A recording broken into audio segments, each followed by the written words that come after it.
Have you ever noticed how quickly your brain forms an opinion about someone you've never met? It happens so fast that you don't even realize you're doing it. You see someone wearing designer clothes, stepping out of a luxury vehicle, carrying expensive shopping bags, or checking the newest phone, and within seconds, your mind quietly reaches a conclusion. They're successful. They're wealthy. They've made it. The strange part is that nobody ever taught us to think this way, yet somehow millions of people around the world arrive at exactly the same conclusion every single day. So let's try a simple experiment. Imagine I place 10 strangers in front of you and give you exactly 1 minute to decide which one is the wealthiest. You can't ask them any questions. You can't look at their bank accounts, investment portfolios, or tax returns. All you can do is observe them. Almost immediately, your eyes begin searching for clues. You notice expensive watches, designer shoes, luxury handbags, tailored suits, the newest smartphones, and the nicest car parked outside. Without realizing it, you've already started ranking everyone in your mind. The person wearing the nicest things naturally moves toward the top of your list, while the person dressed more simply slowly moves toward the bottom. Now here's the question that almost nobody asks. What if the wealthiest person in that room wasn't wearing any of those things? What if the person with the highest net worth was quietly standing in the corner wearing an ordinary shirt, driving an older car and carrying nothing more than a cup of coffee? Would you even notice them? Or would your attention be completely captured by the people who simply looked wealthy? This is where one of the biggest financial misunderstandings in the world begins. Somewhere along the way, society quietly convinced us that looking rich and being rich were the same thing. We started believing that expensive lifestyles were proof of financial success, when in reality, they often tell us almost nothing about a person's actual wealth. An expensive watch doesn't tell you how much someone has invested. A luxury car doesn't reveal how much debt they're carrying. Designer clothes don't show the size of someone's retirement account. They simply show that money has been spent. Everything else is a story our brains create. Angelo has watched this happen more times than he can count. He has seen people instantly admire complete strangers simply because they looked successful. He has also seen genuinely wealthy people walk through the exact same crowd without receiving a second glance. It isn't because people are foolish, it's because the human brain loves shortcuts. We naturally fill in missing information using whatever we can see. Unfortunately, the things we can see are often the least important parts of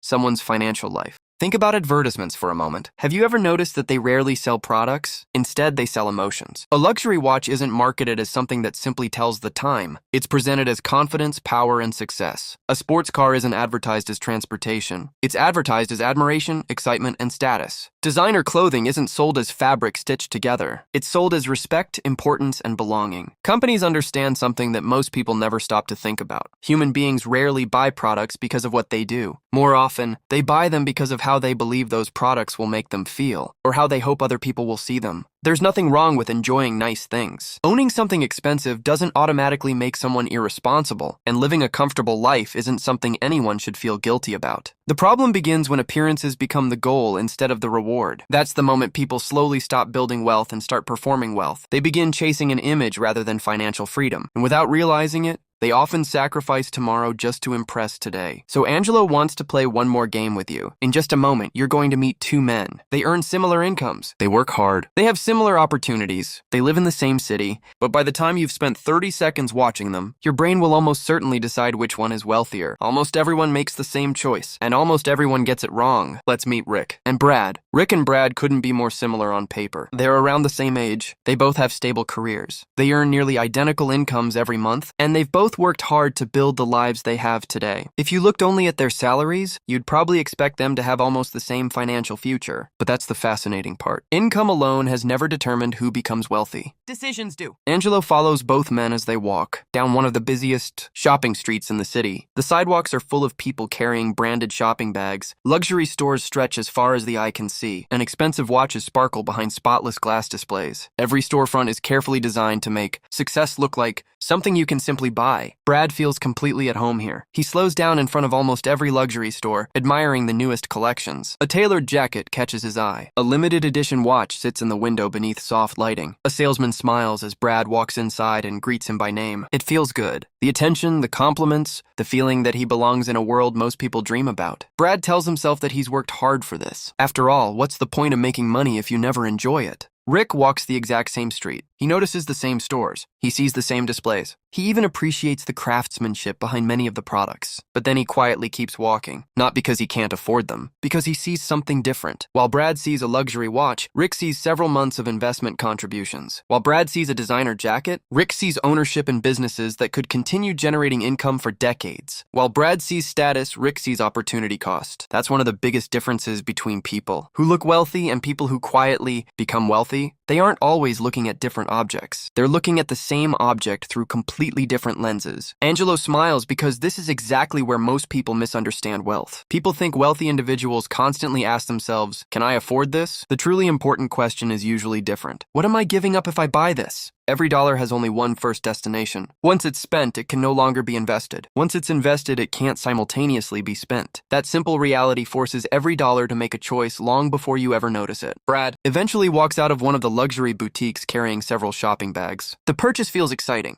For a few moments, there's a genuine sense of accomplishment. People walking past glance at the expensive logo printed across the bags. Someone even compliments his watch as he leaves the store. It's a small moment, but it feels rewarding. Rick receives none of that attention. He leaves the shopping district carrying nothing at all. If you watched only those few minutes, you'd probably think Brad had won. Most people would. Because success is easy to notice when it's hanging from someone's shoulder. It's much harder to notice when it's quietly sitting inside an investment account. That's why appearances can be so misleading. Human beings naturally celebrate visible rewards. We congratulate promotions, new cars, dream vacations, expensive homes, and luxury purchases because they're easy to see. But the financial decisions that often matter the most usually happen in complete silence. Nobody applauds when someone automatically invests part of every paycheck. Nobody gathers around to celebrate another contribution to an index fund. Nobody takes pictures of a growing emergency fund or a dividend payment quietly arriving in an investment account. Real wealth grows in places that rarely receive attention. That's one of the reasons so many people accidentally chase the wrong finish line. They're rewarded socially for spending, but rewarded financially for investing. Those two rewards don't always point in the same direction. Brad isn't making irrational decisions. He's making emotional ones. There's a difference. Every purchase gives him something beyond the product itself. It gives him a feeling, confidence, excitement, recognition. For a while, those feelings are completely real. That's why status spending is so powerful. It works, just not for very long. Psychologists call this hedonic adaptation. Human beings quickly become accustomed to new possessions. The excitement of a luxury purchase slowly fades until it becomes ordinary. And before long, the mind begins searching for the next upgrade. The next watch, the next phone, the next car. The cycle quietly repeats itself, convincing people that happiness is always one purchase away. Rick experiences the opposite. He doesn't receive an immediate emotional reward from investing. Buying ownership isn't exciting. Watching an investment account grow a fraction of a percent isn't something most people post on social media. There are no compliments, no admiration, no strangers stopping to ask about your index fund. In the beginning, it almost feels boring, and that's exactly why so few people stick with it. Angelo has noticed something interesting over the years. People often overestimate the value of being admired for 5 seconds and underestimate the value of being financially free for the rest of their lives. Those two goals usually demand completely different behaviors. One asks you to spend now, the other asks you to wait. One rewards your ego, the other rewards your future. And the strange thing is that neither Rick nor Brad fully understands where these two paths will eventually lead. Not yet, because the biggest financial mistakes rarely feel like mistakes while you're making them. They simply feel normal. A few years pass. Nothing dramatic happens. Rick doesn't suddenly become rich overnight. Brad doesn't suddenly go broke. They simply continue living the way they've been living. And that's what makes their story so important. Because wealth is rarely created or destroyed by one enormous decision. More often, it's built through hundreds of ordinary ones. Brad continues earning a good income. As his career improves, so does his lifestyle. The newer phone becomes the newest phone. The nice watch becomes a more expensive watch. The comfortable car eventually becomes a newer luxury car. Restaurants become more frequent. Vacations become more impressive. Clothes become more expensive. From the outside, Brad appears to be moving forward, and technically he is. His income has increased. His lifestyle has improved. But there's a problem. Almost every time Brad earns more, he finds another way to spend more. A raise creates room for a nicer car payment. A bonus becomes a vacation. Extra income disappears into another upgrade. Brad never feels reckless. That's important. He isn't throwing money away at casinos or making obviously terrible financial decisions. He's simply doing what millions of people consider normal, and normal can become very expensive. Rick's life looks much less interesting. His income rises too, but his lifestyle barely changes. He still enjoys restaurants. He still travels. He still buys things he genuinely wants. The difference is that every increase in income doesn't automatically become an increase in spending. Instead, Rick quietly increases his investments. A little more each month, then a little more, then a little more. At first, the difference between between Rick and Brad is almost invisible. Brad has better things. Rick has more numbers on a screen. Brad receives compliments.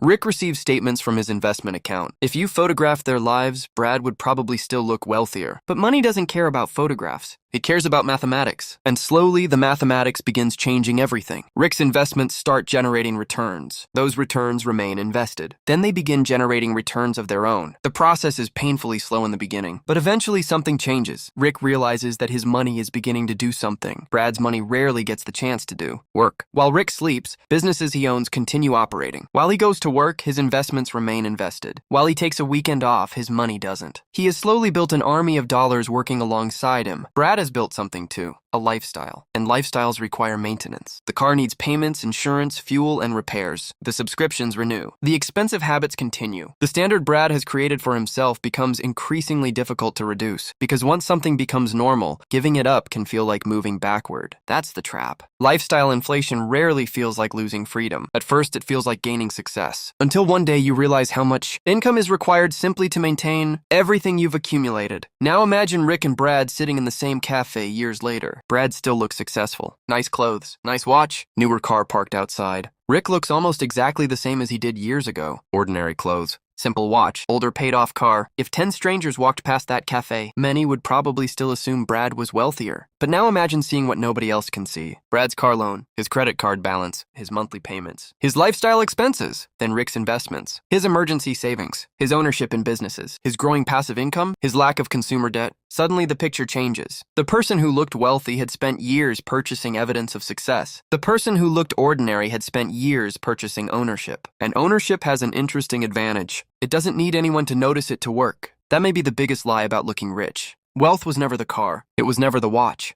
It was never the designer jacket or the shopping bags. Those things may be purchased with wealth, but they are not wealth themselves. Real wealth is what remains after the spending stops. It's the money you didn't need to spend, the assets you accumulated, the debt you eliminated, the investments you allowed to compound, and eventually, the freedom those decisions bought you. This doesn't mean Rick was right because he never enjoyed his money, and it doesn't mean Brad was wrong because he liked expensive things. The lesson is much simpler. Enjoying money and proving you have money are two very different things. Buy the car because you genuinely love the car. Take the vacation because the experience matters to you. Wear the watch because you appreciate it. But never sacrifice your financial future just to convince strangers that your financial future is already secure. Because the stranger admiring your car today won't make the payment tomorrow. The person impressed by your watch won't fund your retirement. And the people watching your lifestyle won't rescue you if maintaining that lifestyle becomes too expensive. Eventually, Rick understands something Brad spent years overlooking. The goal was never to look like the richest person in the room. The goal was to build a life where you no longer needed the room's approval. Because when appearances disappear, the only wealth that matters is the wealth that remains. So before you spend money trying to look wealthy, ask yourself one simple question: am I buying this because it improves my life, or because I want it to improve someone else's opinion of my life? There's nothing wrong with enjoying what you earn, but never confuse looking wealthy with building wealth. Brad spent years buying things people could see. Rick spent years building something they couldn't. And in the end, the invisible decisions mattered far more than the visible ones. If you want to keep learning how to build real wealth without pretending to be rich, subscribe to Build Wealth with Angelo. Smash the like button to keep the algorithm recommending more of my videos, and share this video with a friend or someone you know who needs to hear this. Click here to watch why people treat you differently based on the car you drive, or click here to watch the $100 rule that can make you rich. And you can also click here to watch why your first $10,000 is the hardest. Because real wealth isn't about proving to everyone else that you've made it. It's about quietly building a life where your money gives you more choices, more freedom, and more control over your future. Always remember, you don't need to look rich today to become wealthy tomorrow. Until the next video, peace.